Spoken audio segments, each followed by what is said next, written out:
వారే అడ్డుకుంటూ నెపం తెదేపాపై నెట్టేస్తూ ఇంటింటికి పింఛన్ల పంపిణీపై వైకాపా కుట్ర. దీనికి ఉన్నతాధికారుల అండ. వృద్ధుల్ని ఎండల్లో నడిపించే దుర్మార్గపు వాట. పంపిణీలో జాప్యం చేయాలని ముందే నిర్ణయం. పథకం ప్రకారం ఇదంతా కూడా అమలు చేస్తా ఉన్నారంటూ ఒక ప్రత్యేక కథనం వేసింది ఈనాడు దినపత్రిక. సామాజిక పింఛన్ల పంపిణీలో వైకాపా ప్రభుత్వం భారీ కుట్రకు తెరలేపింది.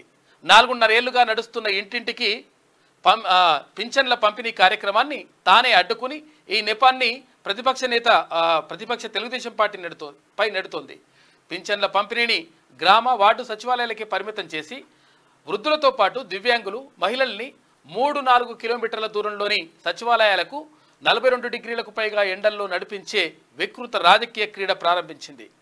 ఇక గిరిజన ప్రాంతాల్లోని పింఛన్దారుల్ని కొండలు గుట్టలు ఎక్కించి వాగులు వంకలు దాటించి మరింత ఇబ్బంది పెట్టే దుర్మార్గానికి ఒడిగట్టింది. దీనంతటికీ ప్రతిపక్షాలే కారణమనేలా పింఛన్దారులందరితో విషబీజాలు నాటడమే వైకాపా సర్కార్ ముఖ్య ఉద్దేశం. అందుకు అనుగుణంగానే శనివారం సాయంత్రం నుంచే సామాజిక మాధ్యమాల వేదికగా విషం చిమ్మే ప్రక్రియ మొదలుపెట్టింది.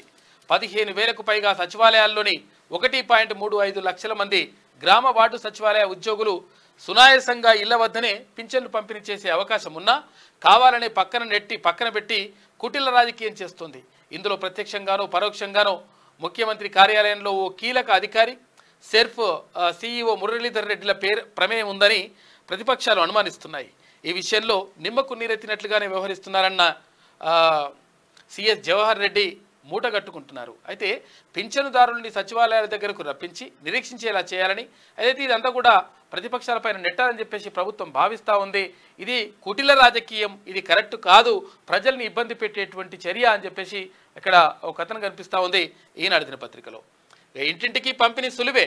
ఒక్కో సచివాలయం పరిధిలో సగటున 9 మంది ఉద్యోగులు పనిచేస్తుండగా పంపిణీ చేయాల్సిన పింఛన్లు 350 నుంచి 500 వరకు ఉంటాయి.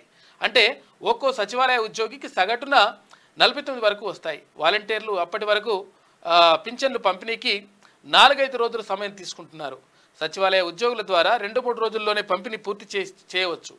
ఇప్పుడు వారికి పని ఒత్తిడి ఏమీ లేదు.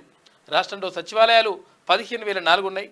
సచివాలయ సిబ్బంది 1,35,000 మంది ఉన్నారు. మొత్తం సామాజిక పింఛన్లు 65,92,000 ఉన్నాయి. ఒక్కో సచివాలయ పరిధిలో పింఛన్ల సగటున 439. ఇక ఒక్కో సచివాలయ ఉద్యోగి వచ్చేవి 49. సచివాలయ పరిధి 3 నుంచి 4 కిలోమీటర్లు. ఇంటింటికి పంపిణీ పట్టే సమయం 2 నుంచి 3 రోజులు పడుతుంది. కాబట్టి ఇంటి వద్ద చేసే అవకాశం ఉన్నా కానీ కావాలని చెప్పేసి ప్రతిపక్షాల మీద బురద జల్లేటువంటి కార్యక్రమంలో భాగంగానే వైకాపా ఈ నాటకం ఆడుతోంది అంటూ ఒక ప్రత్యేక కథనం వేసింది ఈనాడు దినపత్రిక.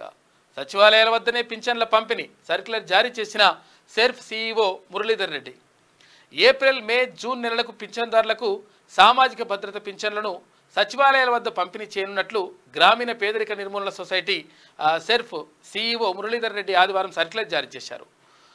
లబ్ధిదారుల ఆధార్ అథెంటికేషన్ తర్వాత ఐరిస్ ఆధార్ ద్వారా సచివాలయ ఉద్యోగులు వారి పింఛన్ మొత్తాన్ని అందిస్తారని తెలిపారు. ఇవి విఫలమైతే real time beneficiary identification system ద్వారా అందిస్తామని కూడా పేర్కొన్నారు. ఈ ఇంటి వద్దనే పింఛన్ అందించాలి, లబ్ధిదారులకు నగదు రూపంలోనే చెల్లించండి, ప్రభుత్వాన్ని ఆదేశించాలని కోరుతూ CEOకు చంద్రబాబు లేఖ రాసిండ్రు. వాలంటీర్ల ద్వారా పింఛన్ల పంపిణీని నిలిపివేస్తూ కేంద్ర ఎన్నికల సంఘం ఆదేశాలు ఇచ్చినందున వెంటనే ప్రత్యామ్నాయ ఏర్పాట్లు చేయాలని, లబ్ధిదారుల ఇళ్ల వద్దకే వెళ్లి పింఛన్లు ఇవ్వాలని తెలుగుదేశం పార్టీ అధినేత చంద్రబాబు కోరారు. ఎలాంటి జాప్యానికి తావు లేకుండా నగదు రూపంలోనే పింఛన్ చెల్లించేలా రాష్ట్ర ప్రభుత్వాన్ని ఆదేశించాలని కోరుతూ రాష్ట్ర ప్రధాన ఎన్నికల అధికారి ముఖేష్ కుమార్ మీనాకు ఆదివారం తెలుగుదేశం పార్టీ అధినేత చంద్రబాబు లేఖ రాశాడు.